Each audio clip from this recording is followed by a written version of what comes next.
बिस्मिल्लाहिर्रहमानिर्रहीम। अस्सलाम वालेकुम डियर स्टूडेंट्स, मेरे सामने मार्च 2023 का पेपर है और मैं इसके एक एक सवाल को आपके सामने वीडियो सॉल्व करूंगा। और सबसे पहला क्वेश्चन मेरे सामने ये क्वेश्चन है प्राइसिंग का क्वेश्चन। इसमें लर्निंग कर्व का इम्पैक्ट डाला हुआ है कि आपके एग्जामिनर ने प्राइसिंग का सवाल पूछा है। इस सवाल पे मेरे दो एतराज़ात हैं। पहला तो एतराज़ ये है कि प्राइसिंग का टॉपिक जब कोर्स में नहीं है, ठीक है, तो फिर इस तरह के सवाल पूछने का कोई जवाब नहीं बनता। या तो लिख दें कि जी प्राइसिंग पूछा जाएगा और बेसिक प्राइसिंग के सवाल तो मुश्किल नहीं है। दूसरा जो है वो एतराज़ मेरा इस क्वेश्चन के ऊपर ये है कि यार कभी प्राइसिंग के अंदर वो रेलेवेंट कॉस्टिंग यूज़ करता है, सिर्फ रेलेवेंट कॉस्टिंग रखता है और फिर ऊपर जो है वो प्रॉफिट ऐड कर देता है। कभी उसका दिल करता है एग्जामिनर का तो उसमें वो टोटल कॉस्ट डाल देता है, फिक्स ओवरहेड्स भी डाल देता है। तो हम कहते हैं जी या तो क्लियरली सवाल की रिक्वायरमेंट में लिख दिया करें कि जी रेलेवेंट कॉस्टिंग से चाहिए। एक आध दफ़ा एग्जामिनर ने किया ऐसा कि लिख के दिया है, लेकिन अक्सर वो वेस्टर नहीं लिख के देता। फिर आई कैप कभी फिक्स ओवरहेड ले लेता है, कभी नहीं लेता। तो भाई क्लियर स्टांस ले लें कि आपने करना क्या है। वैसे आमतौर पे प्राइसिंग के क्वेश्चंस में सारे ओवरहेड्स एलोकेट होते हैं, चाहे वेरिएबल हो चाहे फिक्स हो। इसलिए मैं कह रहा हूं कि डेजिग्नेट कर दें, बता दें कि भाई ये है क्या टॉपिक। ठीक है जी। तो सर अल्लाह का नाम लेके हम इसको शुरू करते हैं। ये कह रहे हैं जनाब, S contractors supplies customized components to various industrial customers. It is considering to bid.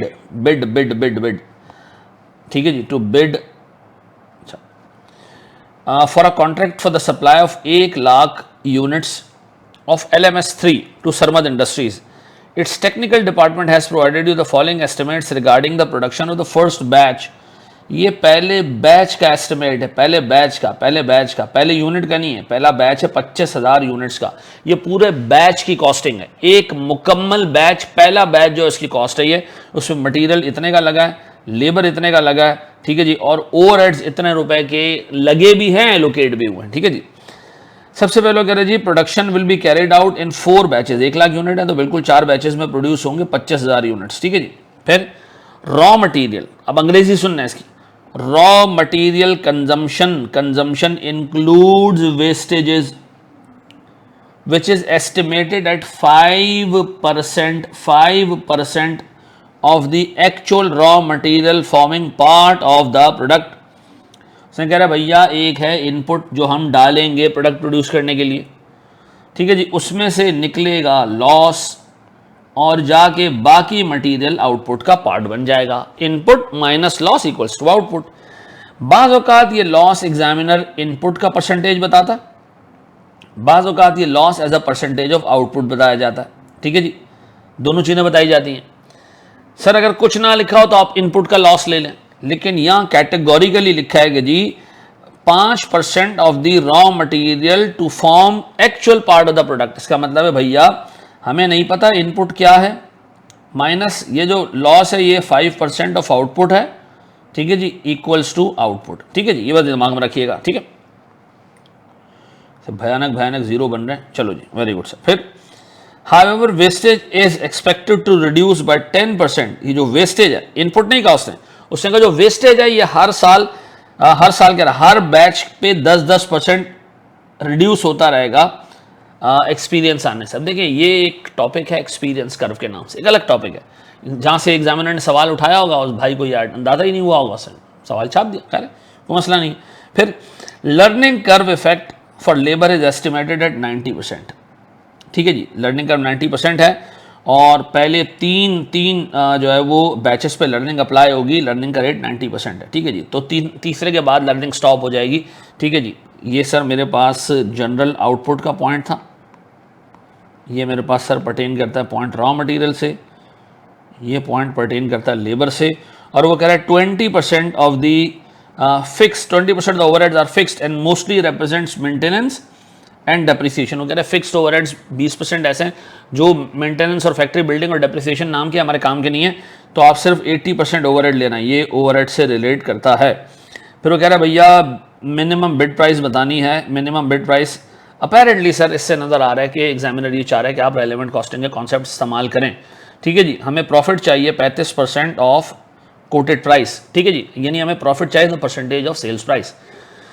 आए जरा जनाब, हम सबसे पहले तो एक काम ये करें, डिसाइड कर लें कि हमें जो है वो रॉ मटेरियल, लेबर और ओवरहेड कितने कितने लगाने। 1 लाख यूनिट हमने प्रोड्यूस करने। ठीक है जी, तो हम सबसे पहले सर यहाँ लिखते हैं जनाब मिनिमम बिड प्राइस।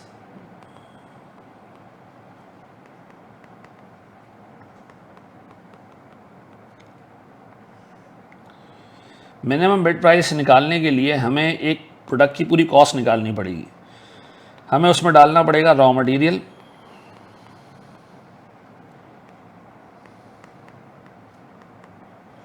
हमें उसमें डालना पड़ेगा लेबर, हमें उसमें डालना पड़ेगा रेलेवेंट ओवरहेड्स, और सर इससे आ जाएगी हमारी टोटल रेलेवेंट कॉस्ट। उसमें हम ऐड करेंगे मार्जिन 35% का, और फिर हमारे पास आएगी सर प्राइस। ऐसा जी। तो सबसे पहले हम रॉ मटेरियल को कैलकुलेट करना शुरू करते हैं भैया। क्या रॉ मटेरियल हर बैच के लिए सेम है? नहीं सर, हर बैच के लिए रॉ मटेरियल सेम नहीं है। एग्जामिनर ने आपको कहा जी रॉ मटेरियल का जो इनपुट है ना 63,000 kgs चाहिए पहले बैच के लिए। तो मैं काम करता हूँ जी, मैं कहता हूँ जनाब मेरे पास 63,000 kgs का है इनपुट। इसमें से सर दो हिस्से, एक है लॉस या वेस्टेज और एक है मेरे पास आउटपुट। एग्जामिनर ने आपको कहा जी 63,000 minus 5% of output equals to output. ठीक है जी। अब बताएं अगर मैं उसको दूसरी तरफ ले जाऊं तो सर मेरे पास ये हो जाएगा 63,000 इक्वल्स टू 1.05 आउटपुट, ऐसा। और अगर मैं आउटपुट निकालूं तो इस केस में सर मेरे पास 60,000 kg आएगा। इसका मतलब है जो फिनिश गुड बनता है सर वो 60,000 kgs का होता है, वो 60,000 kgs का होता है। ठीक है जी।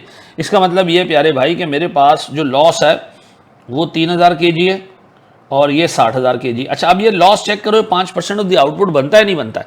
सर बिल्कुल बनता है। 5% अगर आप निकालो ना आउटपुट का, बिल्कुल बनता है। और इसकी वर्डिंग्स एग्जैक्टली यही है कि which is estimated at 5% of the total actual raw material forming part of the product output है, ऐसा। चलो जी, अब बनाए सर मेरे पास रॉ मटेरियल पहला बैच, दूसरा बैच, तीसरा बैच और चौथा बैच। सर मेरे पास फिनिश्ड प्रोडक्ट सर 60,000 kg का ही बनेगा। हर बैच 60,000 kg का बनेगा। पहले बैच में वेस्टेज कितना है सर? 5% था 3,000। उसने कहा ये वेस्टेज हर बैच में 10% कम होता रहेगा, यानी सर 3,000 इंटू 90%, ये हो जाएगा जी 2700। ये 90% सर 2430, फिर 90% जी 2187।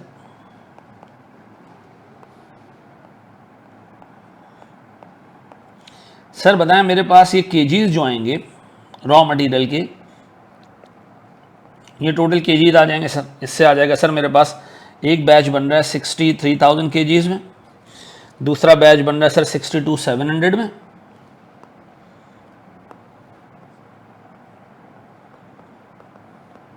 तीसरा बैच बन रहा है सर 62,430 में, और चौथा बैच बन रहा है 62,187 में। तो अगर मैं ये सारे केजीज ऐड कर दूं, ऐडअप कर दूं तो मुझे पता चल जाएगा जी मेरे कितने केजीज की कंजम्पशन है, कितने केजीज मुझे लगेंगे सर 4 बैच बनाने में। टोटल देखें ज़रा sir, 60,000, 63,000 plus 62,700 plus 62,430 plus 62,187, sir ये आता है मेरे पास 250,317। सर ये मेरे पास आता है 250,317। इतने केजीज मुझे खरीदने पड़ेंगे ये यूनिट्स प्रोड्यूस करने के लिए, और 1 केजी का रेट सर सवाल में ही दिया हुआ भैया कोई 600 रुपये, नज़र आ रहा है? तो उसको मल्टीप्लाई कर देते हैं सर 600 रुपये से। यह आ जाता है मेरे बच्चों 150, 150 मिलियन, 190 और 200। अगर मैं इसको थाउजेंड्स में लेके चलूं तो मैं सर 150 190.2 कर देता हूं इसको, ऐसा मैं ऐसे कर देता हूं जी 150 190.2 थाउजेंड्स में ले लेता हूं, ठीक है जी। रॉ मटेरियल तो सर मैंने कैलकुलेट कर लिया, डन। अब बारी आती है सर लेबर की। आए जरा सर लेबर पे हम जरा जो है वो जोर आजमाई करें।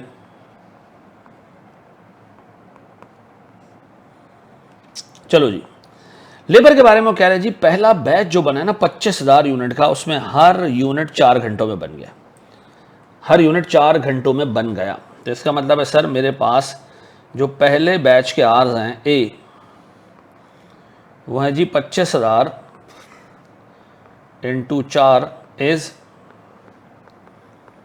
1,00,000 आवर्स, ठीक है, 1,00,000 घंटे, डन। अच्छा, फिर वो कह रहे हैं भैया लर्निंग जो है ना वो रुक जाएगी तीसरे बैच पे, तो मुझे सर वाई मालूम करना है, 2 वाई मालूम करने हैं, दैट इज 1,00,000 पहले बैच के hours multiply by sir 3 batch, log 0.9 divided by log 2, और इसी तरह सर मेरे पास 1,00,000 multiply bye 2 batch 0.9 divided by log 2। तो मुझे दोनों के y बताओगे कितना है जी, 1,00,000 multiply by 3 raise to power log 0.9 divided bye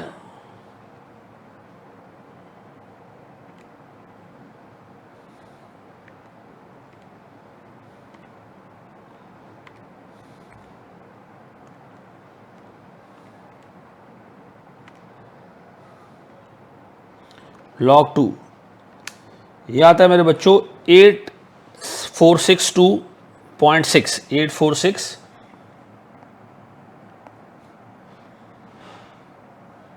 8462.56 इतने घंटे आते हैं, ठीक है जी। इसी तरह सर अगर मैं मालूम करूं ये 2 बैचेस के लिए, तो सर मेरे पास ये आता है 90,000 आवर्स, ये वाई है सर। इन दोनों को मैं मल्टीप्लाई कर रहा हूँ सर, इसको मैं मल्टीप्लाई कर रहा हूँ 3 से और इसको मैं मल्टीप्लाई कर रहा हूँ 2 से, तो मेरे पास सर टोटल टाइम आ जाएगा।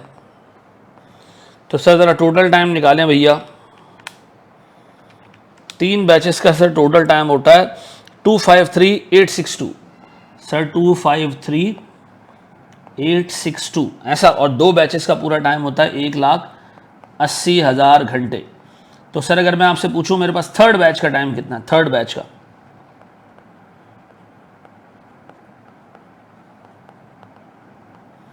थर्ड बैच का टाइम ये आता है मेरे बच्चों 73,862, इतने आवर्स आता है, 73,862 इतने आवर्स आता है। फिर अगर मैं आपसे पूछूं प्यारे भाई, मेरे पास मेरे प्यारे बच्चों, मेरे पास सर 3 बैचेस का टाइम यह आता है सर 253,862, और मेरे पास उसके बाद के 2 बैचेस का टाइम, नेक्स्ट 2 बैचेस नहीं सॉरी 1 बैच का टाइम, 4 बैचेस है ना टोटल हमारे पास, 1 बैच सर, ये मेरे पास 4th बैच है, यानी सर इसके सीधे सीधे दिए हुए सर 73,862।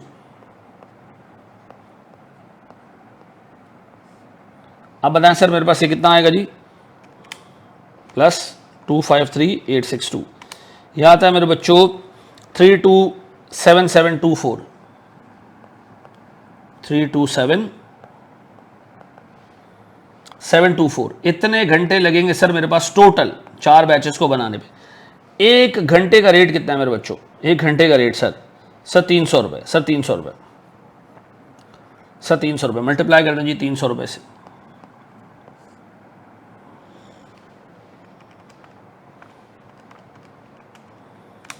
यह आता है मेरे बच्चों 9831,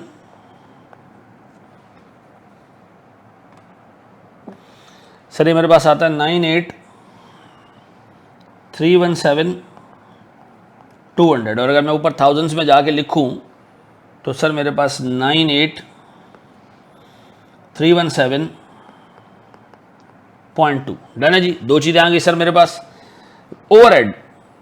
ओवरहेड्स के बारे में क्या कह रहा है एग्जाम में, कह रहा है जी 20% ओवरहेड जो है ना वो फजूल है, फिक्स्ड है, अच्छा ओवरहेड का रेट कितना है जी 400 रुपये पर आवर, तो उसमें से 20% हटा देते हैं, ठीक है जी। अच्छा लेबर और वेरिएबल ओवरहेड के आवर्स सेम होंगे, ये एग्जामिनर ने लिखा नहीं है, लेकिन हमेशा हमारी अजम्पशन यही होती है कि सर हमारे पास जो आवर्स हैं वो हैं 32724 मल्टीप्लाई बाय, सर मेरे पास 400 रुपये का आर्ली रेट है जिसमें से 20% फिक्स कॉस्ट है, तो मैं 20% हटा दी, तो सर अब मेरे पास 327,724 मल्टीप्लाई बाय सर 320, ऐसे ही है।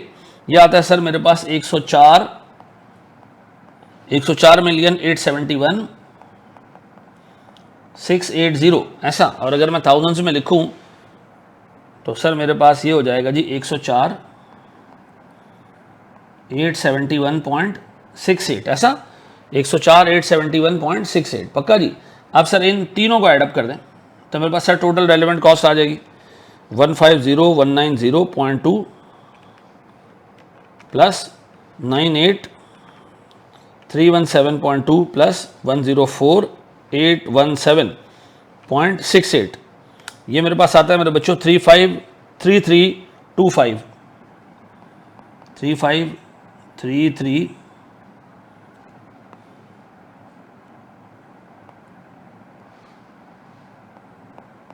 ठीक है जी। अब मैंने सर इस पे 35% का मार्कअप नहीं मार्जिन है, तो एक काम ये करते हैं जनाब, अगर सर मेरे पास प्रॉफिट 35% है तो कॉस्ट सर मेरे पास 65% होगी, क्योंकि अगर सेल्स प्राइस 100 है उसका 35% प्रॉफिट है तो 65% कॉस्ट होगी, तो सर इसको हम 0.65 से डिवाइड कर देते हैं, तो सर ये हमारे पास आता है जनाब 543,577, ठीक है जी। सर ये है 150,190 प्लस 98,317 प्लस 104,872, ये आता है सर मेरे पास 353,379, 353,379 डिवाइडेड बाय 0.65, ये मेरे पास आता है सर 543, बिल्कुल राउंडेड ऑफ फिगर आई है 543,660, ठीक है जी। अब बताएं दोनों का डिफरेंस हमारे पास सर ये हो जाएगा जी 190,281, ये आ गया मेरे प्यारे बच्चों मेरे पास प्रॉफिट, और ये आ गया मेरे पास सर कोटेड प्राइस। डन है जी, यही निकालने को उसने बोला था, देख लोगे मेरे बच्चों इसको। Thank you very much.